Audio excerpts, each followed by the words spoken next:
We have a pretty significant development at this hour. Germany, Norway, and Sweden are all sending troops to Greenland as we speak and in the coming days following Donald Trump's threats to annex Greenland from Denmark. According to Reuters reporting, Germany will send its first soldiers to Greenland on Thursday, tomorrow, according to a government spokesperson.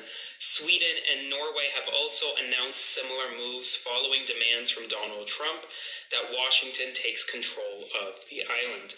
Now, this is a major development because troops on Greenland from NATO allies would mean that if the United States were to try to intervene militarily, to try to take Greenland using military force, it would require the United States military to get into a battle of sorts with German troops, Swedish troops, troops from Norway. This is a major, major development. I will continue to provide you updates as we get more information throughout the day, so make sure to spread the word, subscribe to my Substack with the link in my bio to support. Follow along for more. Denmark's foreign minister claims fundamental disagreement remains over Greenland after discussions in the White House. The foreign ministers of the two Nordic nations held talks with US Vice President J.D. Vance and the Secretary of State Marco Rubio, hoping to quell significant disagreement. They conceded to form a working group to discuss concerns regarding the Danish territory. Denmark's foreign minister says while disagreements remain, the talks were productive. We didn't manage to change the American position. It's clear that the president has this wish of conquering over Greenland. We made it very, very clear that this is not in the interest of the kingdom. There's a government in Greenland with support from 3/4 of the Greenlandic population. The premier made it very, very clear yesterday that Greenland, for the time being and for foreseeable future, will remain within the kingdom of Denmark. It's very important to say it again that how important it is from our side to strengthen our cooperation with the United States, but that doesn't mean that we want to be owned by the United States.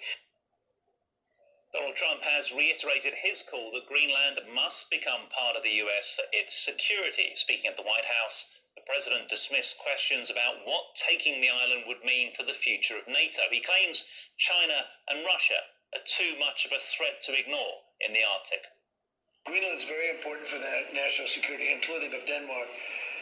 And the problem is there's not a thing that Denmark can do about it if Russia or China wants to occupy Greenland. But there's everything we can do. You found that out last week with Venezuela. There's everything we can do about things such as that. Not going to happen.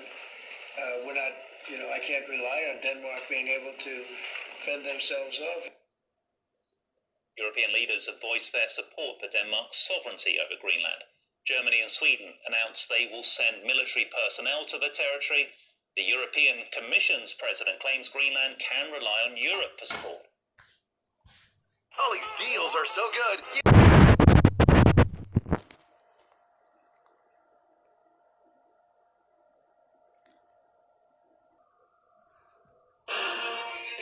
Imagine calling a crisis hotline and hearing only a dial tone. Picture a community recovery center, a beacon of hope for those battling addiction, suddenly closing its doors. This is not a hypothetical scenario. It is the direct consequence of devastating cuts to the Substance Abuse and Mental Health Services Administration, SAMHSA, the very agency designed to be our national safety net during times of profound personal crisis.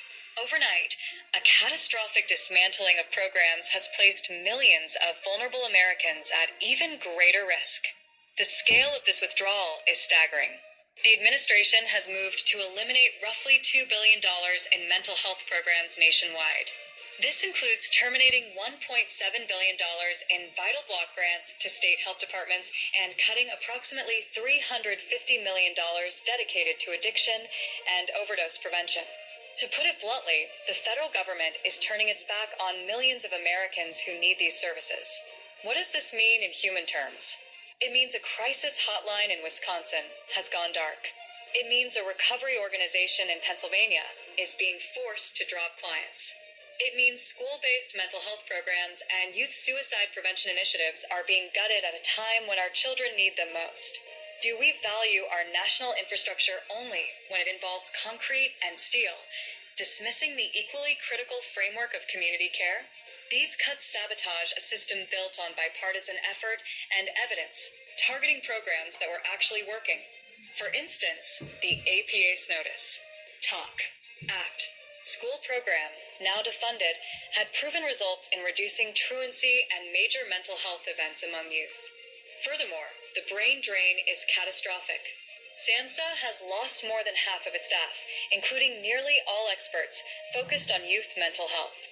The agency's experienced personnel served as a living library of expertise for local providers. Now, those phone lines just ring at empty desks.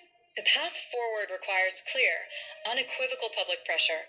We must demand that Congress acts to reinstate this funding immediately and protect SAMHSA's independence from political interference. Communities and states, now burdened with this unfunded crisis, will need to explore emergency partnerships with local nonprofits and private foundations. On an individual level, we can all become advocates. Contact your representatives. Support local mental health organizations. Talk openly about these issues to break the stigma that these cuts implicitly reinforce. We are facing a stark choice about who we are as a nation. In one recent year, nearly 77,000 Americans died from a drug overdose and 49,000 died by suicide.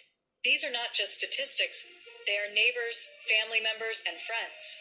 When we silence the hotlines and shutter the programs designed to catch people in their freefall, we make a conscious decision to accept those tragic numbers. The question is not just about budgets or bureaucratic reorganization. It is a fundamental question of compassion and priority. Will we choose to rebuild this shattered safety net, or will we accept the deafening silence that follows when a cry for help goes unanswered?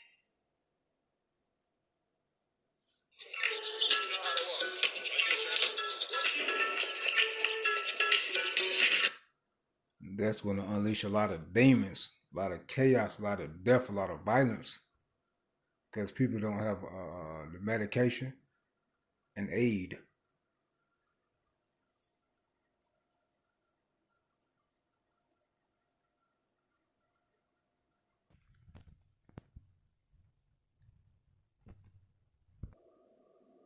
State leaders are responding to threats from the White House to deny federal funding to sanctuary cities and their states. Starting next month, President Trump says the move is targeting places resisting federal immigration enforcement. Jennifer Hoff is live at the state capitol with more on how this might impact Minnesotans. Jennifer? Julie, we know the state gets anywhere from $18 billion to $21 billion every year in state funding, but without any clear communication, Trump's announcement is really putting a lot of people in limbo once again. We are here today. Minnesota leaders pushing back against President Trump's latest plan to cut off federal resources to states he says are resisting his immigration policies. Advocates worry put the most vulnerable at risk. Why should everyday Americans pay the price and suffer due to the actions of those committing fraud? Starlish Adobe is a longtime home care worker, part of the state's Medicaid program that receives a bulk of federal funding, already under scrutiny for widespread fraud. The administration says it's also withholding $2 billion in annual funds for Minnesota. Withholding funds from Medicaid programs could cause a health care crisis. The state's Medicaid director says he's already implemented new guardrails. The feds calling that inadequate. We're not paying Minnesota any more money for that, any of that crap. Even if there is a finding of non-compliance, the withholding must be based on specific findings from a review. The state gets upwards of $21 billion of federal funding every year. The Departments of Transportation and Education receiving a lot of that too. But it's unclear what services Trump's latest plan would impact. Every dollar of federal funds that we lose represents a loss of services to Minnesotans, whether that's because the state needs to fill in the gap and cut somewhere else to do so, or because it's a funding source that we just no longer have. The budget director says it's already tracking $700 million in disrupted or canceled federal funds, and tapping any of the state's general fund isn't an option. Continue to protest, Minnesota. Continue to stand up for what you believe in.